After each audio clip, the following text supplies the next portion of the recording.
Hi, my name is Hamza Muhammad Saleh. My student ID is 101-311-021. Welcome to my COMP 2005 term project demonstrations. For my project, I designed and implemented a music collection database. The goal of this database is to help music enthusiasts catalog and browse their personal music library, tracking artists, albums, songs, and genres, and the relationships between them. The database is built using SQLite 3, and I've wrapped it in a custom web interface using Python and Flask. You can see it running right here in the browser.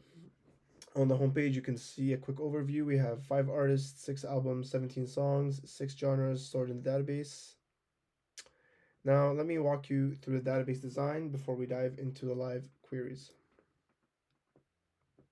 Here's my entity relationship ER diagram for the database. I'll walk you through it quickly. We have 4 main entities: artist, which stores the musician or band, their country, and when they were formed; album, each album belongs to one artist, so there's a one-to-many relationship from artist to album. An artist can have many albums, but each album has exactly one primary artist. Song, each song belongs to one album, again, one to many. An album has many songs, but each song lives on exactly one album. Genre, this is where things get interesting. Now, albums and genres have a many to many relationship, as you can see here. A single album like Abbey Road, which is one of the examples I had, is both rock and pop, and the rock genre contains dozens of albums. This is captured by the junction table album underscore genre, shown down here. And with the double diamond notation as well.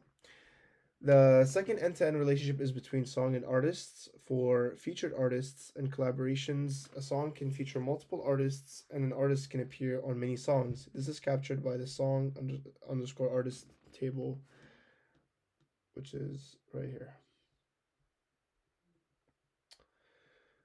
So in total, we have 6 tables, 4 entities, 2 one-to-many relationships, and 2 many-to-many relationships, meeting and exceeding the minimum complexity requirement. And here's the full schema table showing all the column names, types, and foreign keys, which directly maps to the ER model. Okay, so on to our use case query. The first one we have is given an artist, find all of their albums with genre tags and song counts. This is the primary browse use case, which is something a user would do constantly. I'll click on the Beatles. The application runs the SQL query against the database, joining artists, album genre, and song tables, and returns a table of the results. We can see the Beatles have 2 albums in our collections: Abbey Road from 1969 and Sgt. Pepper from 1967. Each album shows its genre tags and number of songs. Notice Abbey Road is tagged with both rock and pop. That's the end-to-end album genre relationship in action, showing up naturally in the results. Now here's a secondary requirement. I can click on any album to drill down into its full track list. I'll click on Abbey Road. The application fires a second query, this time against the song table. Filtered by album ID, we can get the full track list, track numbers, song titles, and formatted durations. At the top, we can also see the genre badges and rock and pop pulled from the album genre junction table. So the user flow is artist lists, then artist details, album track list, and each step is a separate SQL query that refines and deepens the results of the previous one. Use case query 2, and also our end-to-end relationship demonstration, is browsing a collection by genre. If we go here, this page lists all the genres and how many albums belong to each. This query uses a left join from genre to album genre and counts the albums per genre. If you can see, rock has 4 albums.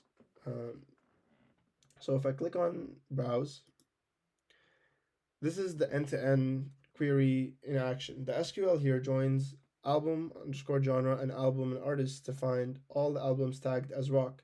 We get four albums: Abbey Road, Dark Side of the Moon, OK Computer, and Sgt. Pepper's, from three different artists. And importantly, you can see in the all genres column that each album may also belong to additional genres,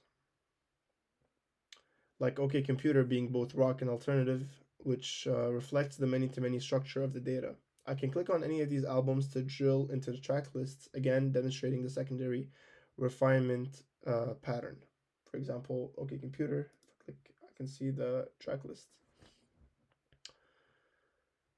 If I go back to the home page and I can try using the search, I can look up money, for example. The application also has a full text search. I'll search